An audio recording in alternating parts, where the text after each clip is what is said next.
Hey guys, hope you're going well today. So I have finally now seen 50 Shades of Grey. I feel like I'm one of the last people to see it just because it has been ages since I have heard so many people talking about one movie. And this movie is not the kind of movie that even got nominated for anything at the Oscars, which was just on last week. Let's start by saying that I haven't read the book by E.L. James, which is a bestseller for some reason. This book has been wildly popular, like insanely popular. I would say that 2 out of 3 people that I ask have read it. My mom's read it, my sister's read it. I even think my grandma really wants to read it because she wants to know what all the fuss is about. I guess it's a modern day romance. You wouldn't even really call it classic erotic literature because it's not even written in a poetic and detailed, intelligent style. I can't really honestly talk about the book because, like I said, I haven't read it, but I've heard a lot about it and about how poorly it's written, but how easy it is to read. It's just a very straightforward, easy, romantic, binge type of read. I don't even really know how to dive into this movie. What it is about.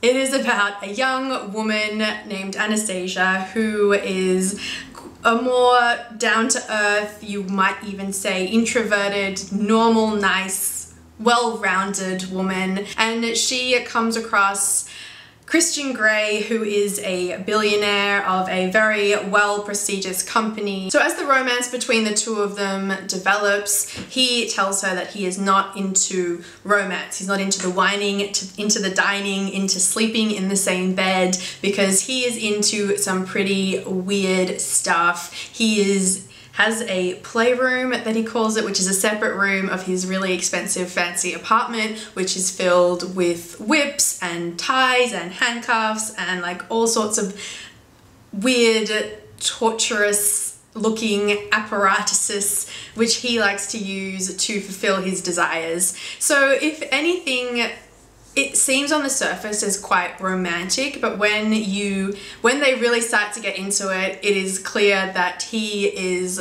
psychologically traumatized. He's had a difficult upbringing as a child, and he was abused as a child. And as such, it's sort of filtered into his adult life. He has trouble making true connections, especially with women. And that's ironic considering that women seem to dominate and dictate his life. All the female characters around him dictate what he can and can't do, which is why he likes to put them in the playroom. I think it's his way of trying to get the power back and be the more dominant. Performance by Dakota was pretty well-rounded. I thought she did a really good job.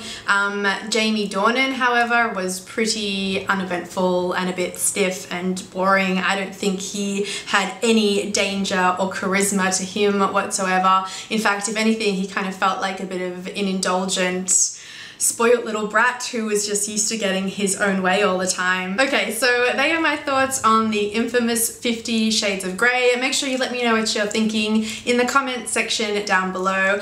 I've found that nobody is loving this movie. It is pretty much a forgettable movie overall. You either think it's okay, it's mediocre, it's passable, or you are of the camp that you hate it entirely and think it is rubbish.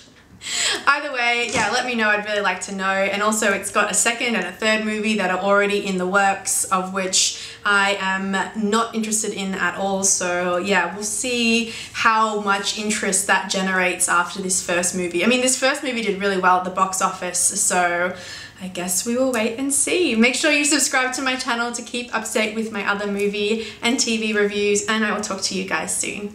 Bye!